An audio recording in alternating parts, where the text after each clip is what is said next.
নমস্কার বন্ধুরা, তিয়াসাস রেসিপিতে সকলকে স্বাগত জানাই।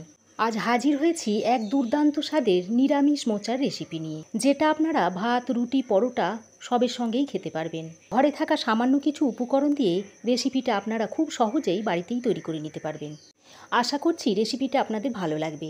তবে আসুন দেখে নেওয়া যাক এই রেসিপিটা বানানোর জন্য এখানে আমি একটা মোচার উপরের কভারটা ছাড়িয়ে ফেলে দিয়ে ভিতর থেকে ফুলগুলো নিয়ে নিয়েছি। তারপর মাঝখানে এই দেশলাইয়ের কাঠির মতো অংশটা আর যে সাদা পর্দার মতো অংশ সেটা ছাড়িয়ে ফেলে দিয়েছি, আর ভিতরের অংশটা আমি এরকম গোটায় রেখে দিয়েছি। এবার আমি এই মোচার ফুলগুলোকে নিয়ে একটু রাফলিভাবে কেটে নিচ্ছি। যেহেতু আমি মোচাটা সেদ্ধ করব, তাই আমি এরকম একটু ছোট ছোট করে নিচ্ছি। আমি নাইফ দিয়ে কেটে নিচ্ছি, আপনারা বটি দিয়েও কেটে নিতে পারেন।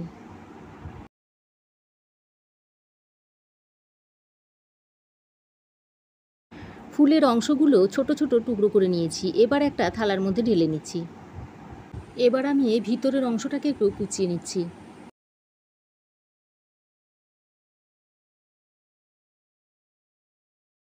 তারপর এই শেষের শক্ত অংশটাকে ফেলে দিচ্ছি।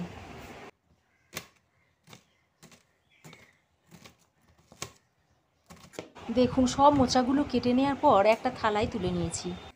কাটার পর মোচাগুলোকে ভালো করে ধুয়ে নিয়ে একটা প্রেসার কুকারের মধ্যে ভরে নিচ্ছি। মোচার ফুলগুলো প্রেসার কুকারের মধ্যে ভরে নেওয়া হয়ে গেলে সামান্য একটু হলুদ গুঁড়ো আর পরিমাণ মতো জল দিয়ে দিচ্ছি। এবার একটু তেল দিয়ে প্রেসার কুকারের মুখটা বন্ধ করে দিচ্ছি। এভাবে তেল দিয়ে মোচাটা যদি সেদ্ধ করা হয়, তাহলে প্রেসার কুকারে মোচার যে কষটা থাকে সেটা আর লেগে থাকবে না। তারপর প্রেসার কুকারে ঢাকনাটা লাগিয়ে 3-4টে সিটি দিয়ে নিয়েছি। তারপর প্রেসার কুকার থেকে জলটা ছেঁকে মোচাগুলো তুলে নিয়ে একটা মিক্সিং জারের মধ্যে ভরে নিচ্ছি।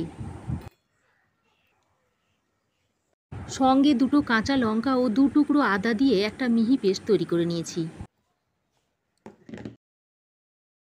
তারপর এই মোচার পেস্টটা একটা বাটিতে ঢেলে নিচ্ছি। এবার মোচার মধ্যে দিয়ে দিচ্ছি স্বাদ মতো নুন, হাফ চামচ দিয়ে দিচ্ছি ধনে গুঁড়ো, হাফ চামচ জিরে গুঁড়ো। যেহেতু এটা নিরামিষ, তাই 1 পিঞ্চ মতো হিং দিয়ে দিচ্ছি। অল্প একটু হলুদ গুঁড়ো আর সামান্য একটু গরম মশলার গুঁড়ো দিয়ে দিচ্ছি। আর বাইন্ডিংয়ের জন্য দিয়ে দিচ্ছি 2 চামচ বেসন। তারপর হাত দিয়ে খুব ভালো করে মাখিয়ে নিচ্ছি।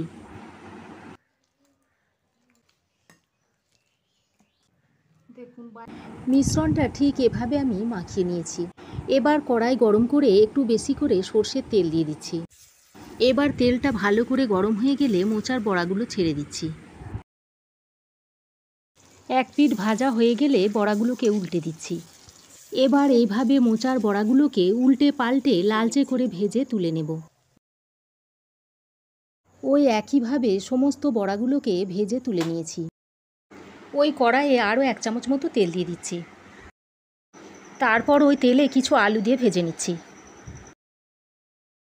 এবার অল্প একটু নুন আর হলুদ দিয়ে আলুগুলোকে নাড়াচাড়া করে লালচে করে ভেজে নেব। আলু আমার লালচে করে ভাজা হয়ে গেছে, এবার তুলে নিচ্ছি।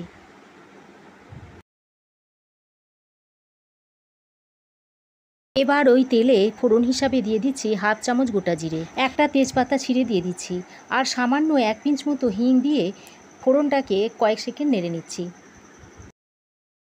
ফোড়নটা কয়েক সেকেন্ড ভাজা হয়ে গেলে এর মধ্যে দিয়ে দিচ্ছি আদা, কাঁচা লঙ্কা ও টমেটোর পেস্ট। আদা, টমেটো ও কাঁচা লঙ্কার পেস্টটা দিয়ে একটু ভালো করে নেড়েচেড়ে নিচ্ছি। এবার এখানে অ্যাড করে দিচ্ছি হাফ চামচ মতো কাশ্মীরি লঙ্কার গুঁড়ো, হলুদ গুঁড়ো দিচ্ছি হাফ চামচ, ধনে গুঁড়ো দিচ্ছি হাফ চামচ, আর জিরে গুঁড়ো দিয়ে দিচ্ছি হাফ চামচ। তারপর সামান্য একটু জল দিয়ে মশলাটাকে খুব ভালো করে কষিয়ে নিচ্ছি। মশলাটা 3-4 মিনিট ভালো করে কষিয়ে নিয়েছি, আর মশলা থেকে দেখুন তেলটাও ছেড়ে এসেছে। এবার এই পর্যায়ে ভেজে রাখা আলুগুলো দিয়ে দিচ্ছি। আলুগুলো দিয়ে মশলার সঙ্গে ভালো করে মিশিয়ে নিচ্ছি।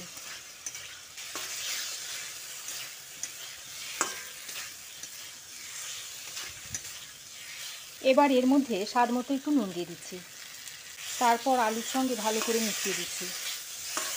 বেশ খানিকক্ষণ মশলার সঙ্গে আলুটাকে কষিয়ে নেওয়ার পর এর মধ্যে 1 কাপ মতো জল অ্যাড করে দিচ্ছি। জলটা দিয়ে মিশিয়ে দিচ্ছি।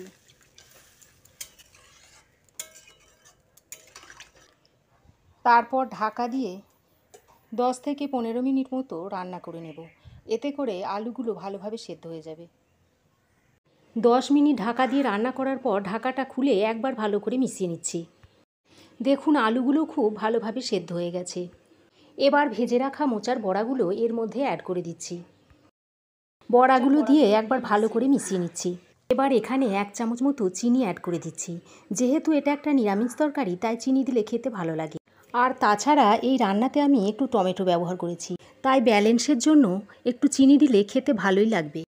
এবার সামান্য একটু গরম মশলা ছড়িয়ে ঢাকা দিয়ে আরও 3-4 মিনিট রান্না করে নিচ্ছি। এতে করে বড়ার মধ্যে সমস্ত ফ্লেভারটা ভালোভাবে ঢুকে যাবে আর বড়াটাও খুব ভালোভাবে রান্না হয়ে যাবে।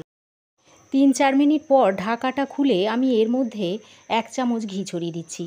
তারপর ঢাকা দিয়ে আরও 2-3 মিনিট স্ট্যান্ডিং টাইমে রাখার পর সার্ভ করে দেব। 2 মিনিট স্ট্যান্ডিং টাইমে রাখার পর মোচার তরকারিটা আমি সার্ভ করে দিয়েছি। দেখুন কি অপূর্ব দেখতে লাগছে। এটা আপনারা রুটি, ভাত, পরোটা সবের সঙ্গে সার্ভ করতে পারবেন। রেসিপিটা কেমন লাগলো অবশ্যই জানাবেন। ভালো লাগলে একটা লাইক ও শেয়ার করবেন। পাশে থাকা বেল আইকনটা অবশ্যই প্রেস করবেন। আর আমার চ্যানেলে নতুন বন্ধু হয়ে থাকলে প্লিজ চ্যানেলটা সাবস্ক্রাইব করার অনুরোধ রইল। আজ এ পর্যন্তই। আবার দেখা হবে নতুন কোনো রেসিপি নিয়ে নেক্সট এপিসোডে। সে পর্যন্ত ভালো থাকবেন, সুস্থ থাকবেন। ধন্যবাদ।